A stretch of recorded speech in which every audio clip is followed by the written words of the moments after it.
അമേരിക്കയിൽ നിന്ന് രേഖകളില്ലാത്ത കുടിയേറ്റക്കാരെ നാടുകടത്താനും സർവകലാശാല ക്യാമ്പസുകളിൽ പാലസ്തീൻ അനുകൂല പ്രതിഷേധങ്ങളിൽ പങ്കെടുക്കുന്ന വിദേശ വിദ്യാർത്ഥികളെ നീക്കം ചെയ്യാനുമുള്ള ട്രംപ് ഭരണകൂടത്തിന്റെ പ്രഖ്യാപിത ശ്രമങ്ങൾ നിയമപരമായ താമസക്കാർക്കെതിരെയും കൂടുതൽ പരിശോധന നടത്തുന്നതായി റിപ്പോർട്ട്.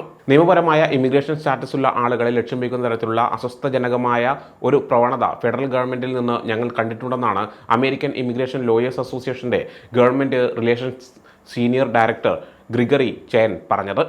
വെള്ളിയാഴ്ച സാധുവായ ഗ്രീൻ കാർഡുള്ള ഒരു ന്യൂ ഹാംപ്ഷയർ നിവാസിയെ ബോസ്റ്റണിൽ ഇമിഗ്രേഷൻ ഉദ്യോഗസ്ഥർ കസ്റ്റഡിയിലെടുക്കുകയും ഭീകരാന്തരീക്ഷം സൃഷ്ടിക്കുകയും ചെയ്തെന്നാണ് ഒരു കുടുംബം വ്യക്തമാക്കിയത്.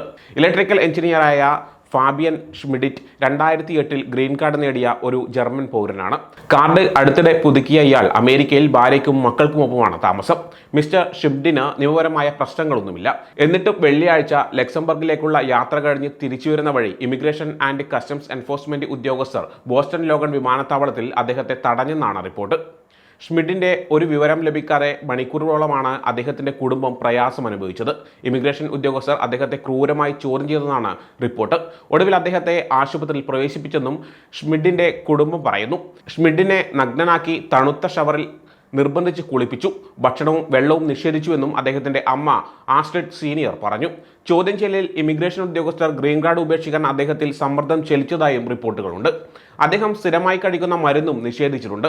ഒരു ഘട്ടത്തിൽ അദ്ദേഹം കുഴഞ്ഞു വീഴുകയായിരുന്നു. തുടർന്ന് ഷ്മിഡിനെ ആശുപത്രിയിൽ പ്രവേശിപ്പിച്ചു. പിന്നാലെ റോഡ് ഐലൻഡിലെ ഒരു ICE തടങ്കൽ കേന്ദ്രത്തിലേക്ക് മാറ്റിയെന്നാണ് റിപ്പോർട്ട്.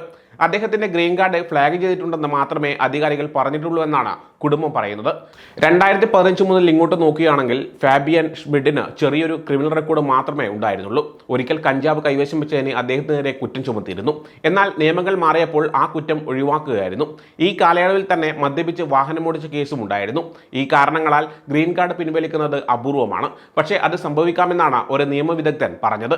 മഹ്മൂദ് ഖലീലിന്റെ കേസ് മുതലാണ് അധികാരികൾ ഗ്രീൻ കാർഡുള്ള ആളുകളെ പോലും കർശന പരിശോധനയ്ക്ക് വിധേയമാക്കാൻ തുടങ്ങിയത്. കൊളംബിയ യൂണിവേഴ്സിറ്റിയിലെ ബിരുദ വിദ്യാർത്ഥിയായ മഹ്മൂദ് ഖലീൽ ക്യാമ്പസിലെ ഫലസ്തീൻ അനുകൂല പ്രതിഷേധങ്ങളിൽ പങ്കെടുത്തതിനാലാണ് നാടുകടത്തൽ നേരിടുന്നത്.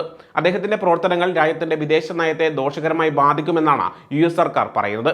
1952 ഒരു പഴയ നിയമം ഉപയോഗിച്ചാണ് മഹ്മൂദ് ഖലീലിനെതിരെ നടപടി എടുക്കുന്നത്. 1952 ഇമിഗ്രേഷൻ ആൻഡ് നാഷണാലിറ്റി ആക്ടിനെ പരാമർശിക്കുന്നതാണ് നിയമം. വിസ നിയമങ്ങൾ, ഗ്രീൻ കാർഡുകൾ, നാടുകടത്തൽ എന്നിവ ഉൾപ്പെടെയുള്ള കുടിയേറ്റ നയങ്ങളെ നിയന്ത്രിക്കുന്ന ഒരു US നിയമമാണിത്. പ്രതിഷേധങ്ങൾ അല്ലെങ്കിൽ രാഷ്ട്രീയ ഇടപെടൽ പോലുള്ളവ US അന്താരാഷ്ട്ര ബന്ധങ്ങളെ ദോഷകരമായി ബാധിക്കുമെന്ന് സർക്കാർ വിശ്വസിക്കുന്നുവെങ്കിൽ അവർക്ക് അവരുടെ ഗ്രീൻ കാർഡ് റദ്ദാക്കാനും അവരെ നാടുകടത്താനും കഴിയും. റെഡ് സ്കെയർ, മക്കാർത്തിസം തുടങ്ങിയ വിവാദപരമായ സമയങ്ങളിൽ ആളുകളെ അവരുടെ രാഷ്ട്രീയ വിശ്വാസങ്ങളുടെ പേരിൽ നാടുകടത്താൻ മുൻകാലങ്ങളിൽ ഈ നിയമം ഉപയോഗിച്ചിട്ടുണ്ട്. US-നെ ദോഷകരമെന്ന് കരുതുന്ന ഗ്രൂപ്പുകളെ പിന്തുണയ്ക്കുന്ന ആളുകളിൽ നിന്ന് സർക്കാർ ഗ്രീൻ കാർഡുകൾ റദ്ദാക്കുകയാണെന്ന് സ്റ്റേറ്റ് സെക്രട്ടറി മാർക്കോ റൂബിയോ പറഞ്ഞിട്ടുണ്ട്.